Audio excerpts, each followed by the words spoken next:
Hello, my name is Cara Dickens, and this presentation is called Teaching Beneath and Beyond the Syllabus, and it is about my research that I conducted for the MA Dance Education course at London Studio Centre.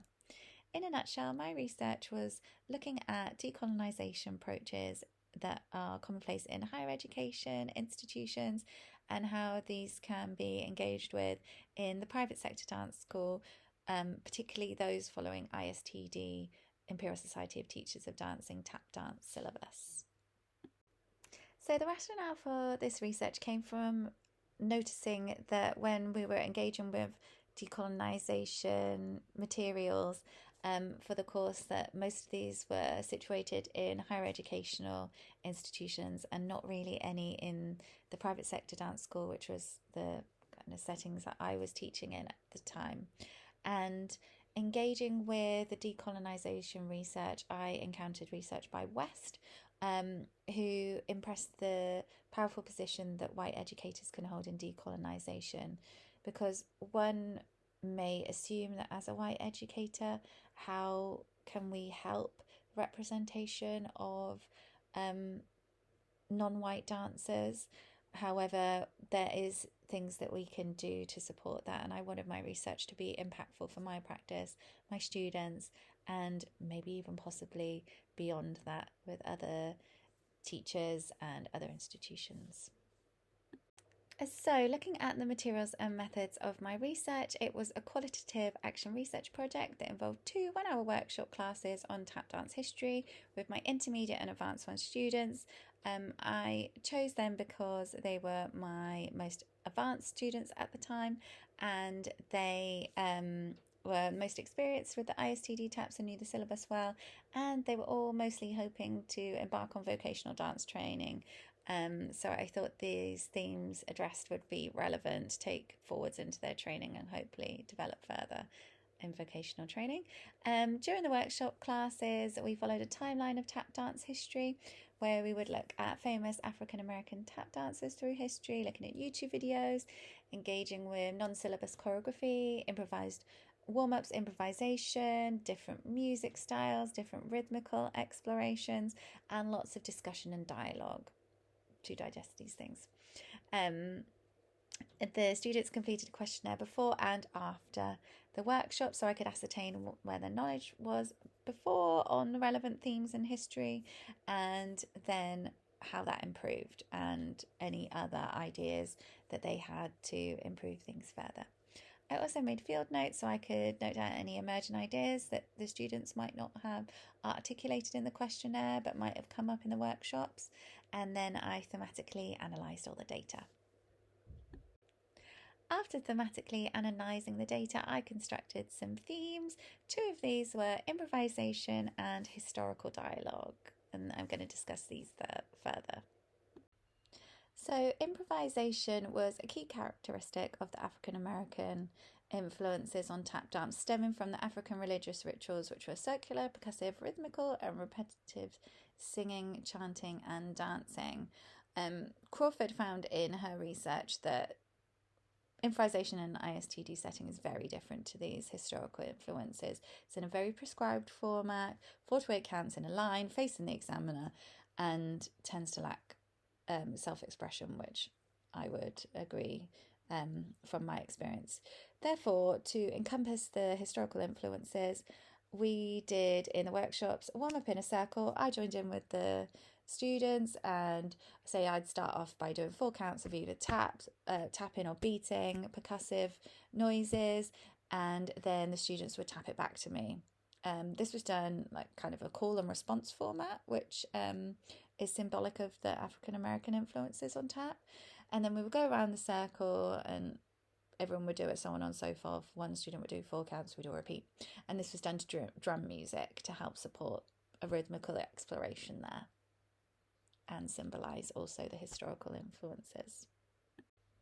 So looking at some of the student comments that related to the improvisation in the workshops, Adele said about it creating a high and upbeat atmosphere, which made me think that it was enjoyable for the students and would suggest that. And when I asked students what they'd like to include more of in their classes, Morella suggested more varied music and using more of that drum music, which suggested it was helpful for rhythmical explorations and to support their improvisation. And as Cruikshanks argues in her study in 2021, that decolonizing dance pedagogies requires us to include indigenous and diaspora systems of thought. So, including the drum music and those African American historical influences with how the improvisational warm up was done, that's symbolic of the historical influences from the diaspora, the African diaspora there. Historical dialogue was another theme that I constructed from this research. Miller argues that tap dance teachers should have an in-depth knowledge of the history of tap dance.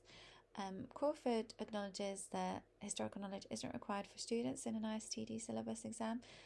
From my experience, having gone through the ISTD syllabus as a dancer, as a young dancer, and then going on to a teacher of it for many years, historical knowledge isn't required for much of the teaching and learning of ISTD syllabus in my experience.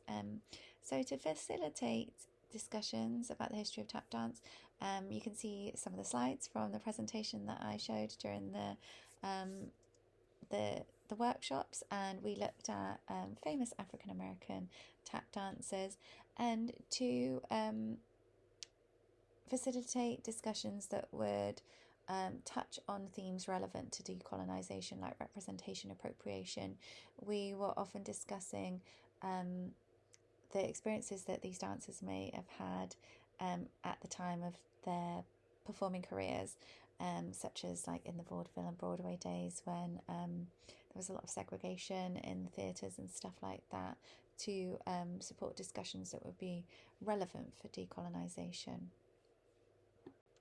So looking at questionnaire responses from the students and from other theory that supports historical dialogue, Summer and Carmen both touched on how we looked at famous dancers and how they suggested that we could do further tasks looking at their stylistic qualities in choreography and how this was interesting and inspirational. So theory, in terms of works by researchers, Dissinger said that historical dialogue is important alongside rehearsal, and Miller says that learning the history of tap steps can provide important context. And interestingly enough, this came up in one of our dialogue and discussions about what we could improve on in tap dance classes further with the students. One of my students did bring up that we should learn about who created a tap dance when we're learning it in the syllabus, and look more in depth at them and the stylistic qualities of that movement.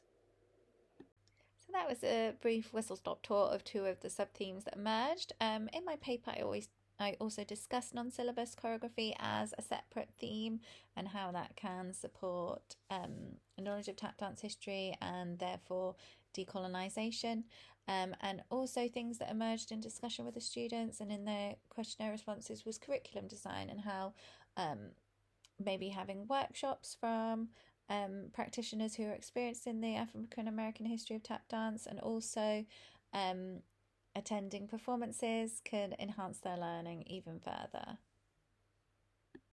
So to sum up my research and how the class content approaches that emerged can support decolonisation in private sector dance school, I think the research went really well overall. The students engaged with it really well, and I found it to be really impactful for myself and the students.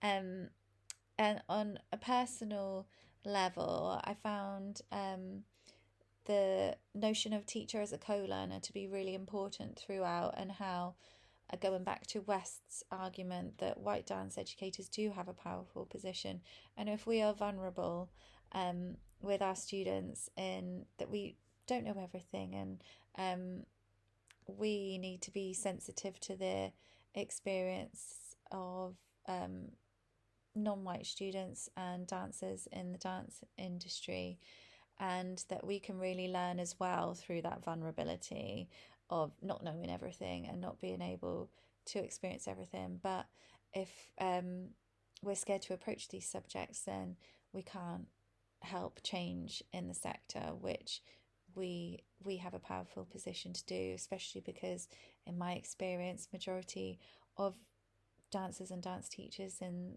the school settings that I teach in are white. So if we want to see the change of representation, we need to be vulnerable with it.